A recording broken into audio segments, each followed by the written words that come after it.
आज की वीडियो बहुत ही स्पेशल है और आज की वीडियो है बहुत सारे सब्सक्राइबर्स हैं, उनके क्वेश्चन के आंसर दिए हैं और उनके नाम के साथ मैंने उनका कमेंट भी शेयर किया है। तो वीडियो को लाइक ज़रूर करना और चैनल को सब्सक्राइब ज़रूर करना। तो चलिए देख लेते हैं आगे वीडियो को। Hello everyone, welcome back to my channel. कैसे हैं आप लोग? आई होप आप बहुत अच्छे होंगे और सेहतमंद होंगे और आप लगातार मेरी वीडियो के साथ भी बने हुए होंगे। दोस्तों, आज की वीडियो है, कुछ मेरे सब्सक्राइबर हैं जिनके कमेंट आए हैं, उनके लिए ये आंसर रिप्लाई कर रही हूँ मैं सबको, तो वो वीडियो देख के समझ सकते हैं। तो कुछ सब्सक्राइबर ऐसे भी हैं कि नेगेटिव कमेंट कर देते हैं। देखो, वीडियो पुरानी हो सकती है, उसके हिसाब से जो बजट प्लानिंग है उसमें कोई भी सामान डाला है तो उसके हिसाब से बताया होगा मैंने। तो चलिए, मैं सबसे पहला कमेंट जो ले रही हूँ, ये है मोनूज बर्ड चैनल है इनका। तो ये लिखती हैं कि बहुत मोटिवेशन मिलता है मुझे आपकी वीडियो से। तो बहुत बहुत थैंक यू बहन आपको, आपने इतना अच्छा और प्यारा कमेंट किया। और भी कमेंट आए हैं, उनके रिप्लाई भी मैं आगे करती हूँ। सबसे पहला कमेंट ये था। दूसरा कमेंट आया है, जो भाई हैं मिराज आलम, ये लिखते हैं कि गैस कहाँ 400 में मिलता है। भाई पहले तो देखिए, आप वीडियो काफ़ी पुराना है, जिस समय 800 रुपये का सिलेंडर रहा होगा उस समय मैंने आपको दिया होगा। और ये जो मैंने 5000 में घर खर्च कैसे मैनेज करें ये बताया था मैंने। सिर्फ जिसके पास एक बच्चा है और हस्बैंड वाइफ हैं, तो वो क्या कर सकते हैं, अपने सिलेंडर को 2 महीने चला सकते हैं। 2 महीने में अगर हम मैनेजमेंट कर रहे हैं किसी चीज़ का, तो 400 रुपये पर मंथ निकाल कर रख सकते हैं। और मैंने कई बारी आप सभी लोगों को बताया है कि पहले वीडियो पूरा देखो, देख के और सुनने के बाद में उसके किसी भी मतलब कोई भी सामान मैंने जितने का बताया है उसके निष्कर्ष पे तब जाइए, तब पहले पूरा वीडियो सुनिए। कोई बात नहीं, आपने अच्छा कमेंट किया है कि 400 में गैस नहीं मिलता है, लेकिन मेरे बताने का तरीका ये था कि सिलेंडर अगर हम 2 महीने चलाएंगे और 800 रुपये का सिलेंडर आ रहा है, तो उसका मतलब ये है कि 400 रुपये हम पर मंथ अलग निकाल के रखेंगे किसी भी इन्वेलप में या किसी भी डब्बे में। 400 हमने इस मंथ निकाला, 400 अगले मंथ निकालेंगे, तो 800 रुपये में 2 महीने के बाद हम अपना सिलेंडर भरवा सकते हैं। तो इस तरह से मैंने बताया होगा। आप वीडियो को पूरा स्टडी कीजिए, उसके बाद कमेंट करना। तो बहुत बहुत थैंक यू भाई आपका कमेंट करने के लिए। और ये तीसरा कमेंट आया है युवराज ब्लॉग्स, ये लिखते हैं, मैम जो जॉब करते हैं कैसे जिसका मंथली पेमेंट होता है वो कैसे मतलब बचत करें।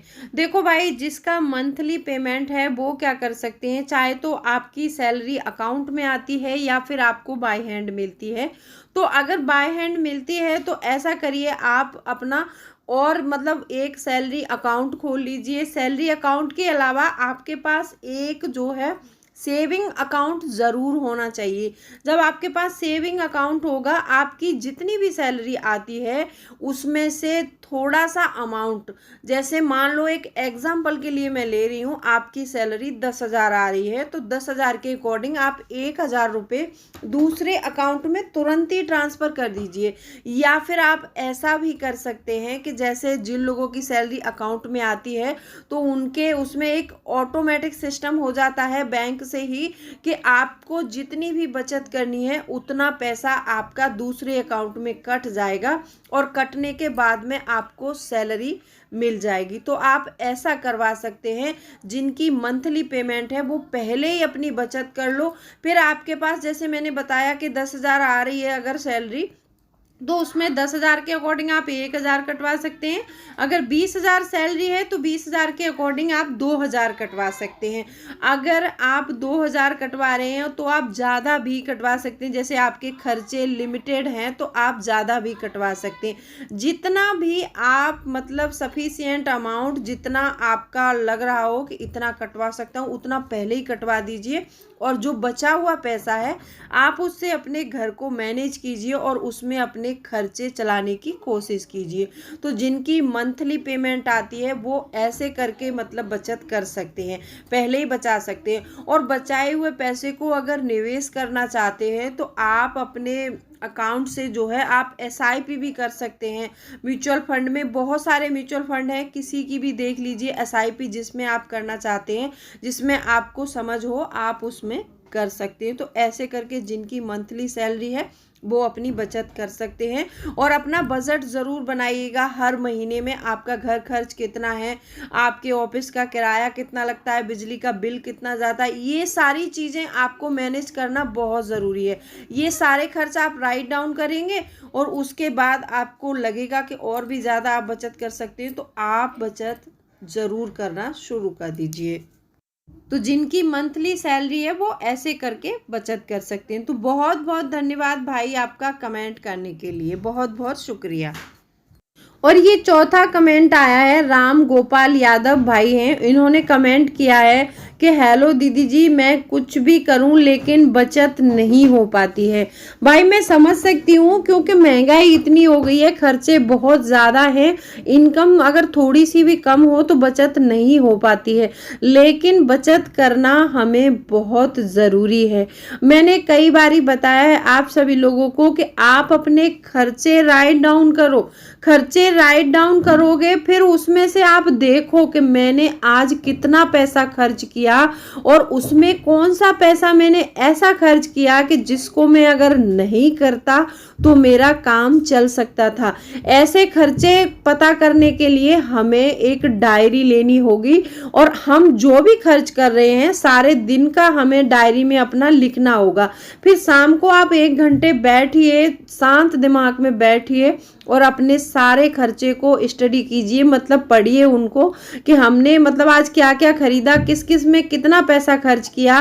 तो आपको लगता है कि ये इस खर्च को मैं नहीं करता तो मेरा चल सकता था, तो उसी खर्च को अगले दिन से आप अगर करना भी चाहें तो उसको बंद कर दीजिए। तो देखिए जो भी उसका अमाउंट बचता है उसको आप एक अलग डब्बे में या फिर अलग, ये कह लीजिए आप पिगी बैंक ले लीजिए, उसमें डालते जाइए। तो फिर देखिए आपकी बचत होनी शुरू हो जाएगी। हम कोई भी काम करते हैं ना, उसके लिए सबसे पहले हमें एक निश्चय करना चाहिए और एक गोल बना लेना चाहिए। आप जैसे बोल रहे हैं कि कुछ बचत नहीं हो पाती, तो सबसे पहले आप गोल बनाइए कि 10 दिन में मैं 100 रुपये बचाऊंगा।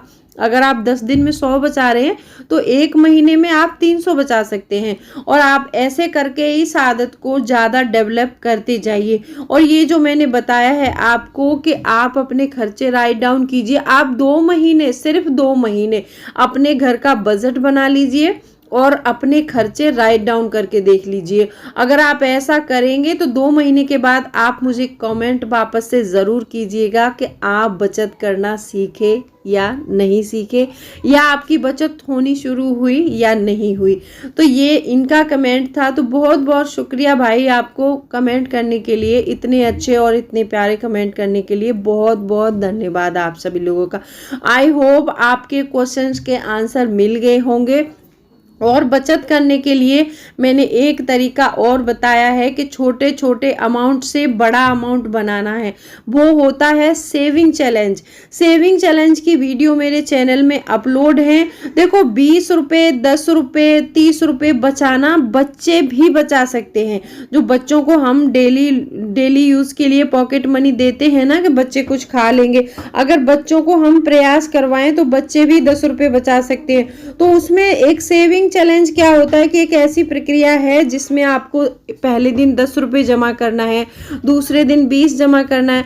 वो आपके ऊपर निर्भर करता है कि आपके पास कितने पैसे बचते हैं। पर डे आप जमा कर सकते हैं, थोड़ा थोड़ा पैसा जमा करिए, फिर 1 महीने के बाद उस अमाउंट को देखिए और जोड़िए कि आपका अमाउंट कितना हो रहा है। तो ऐसे करके भी आप सेविंग कर सकते हैं। सेविंग करने के लिए कोई भी बहाना नहीं चाहिए। बस ये नहीं कि आज मेरे पास पैसे नहीं है, मैं कल से पैसे आएंगे तब करूँगा, इससे ऐसे सेविंग नहीं होती है। आपको क्या करना है, जितना है उसमें से थोड़े में से भी थोड़ा बचाऊंगा, ये निश्चय कीजिए कि अगर मेरे पास 100 रुपये हैं तो 100 रुपये में से मैं 20 रुपये पर डे बचाऊंगा, 80 रुपये में अपना खर्च चलाऊंगा। अगर आप ऐसे करके निश्चय करेंगे तो आपकी बचत ज़रूर हो जाएगी। जो लोग कम कमा रहे हैं, जिनके पास कम पैसे आते हैं, पर डे पैसे आते हैं, वो लोग पर डे बचाइए, और जिनके पास मंथ में सैलरी आती है वो इकट्ठा बचाइए, और जिनको पर डे मिलते हैं वो लोग थोड़ा थोड़ा बचाइए। तो लेकिन कैसे भी कीजिए, सेविंग ज़रूर कीजिए। तो कैसी लगी वीडियो कमेंट करके ज़रूर बताइएगा। और भी कोई क्वेश्चन है किसी सब्सक्राइबर्स का, मेरी फैमिली का, किसी का भी, वो मुझे कमेंट सेक्शन में लिख सकते हैं, सबके आंसर देती हूँ मैं।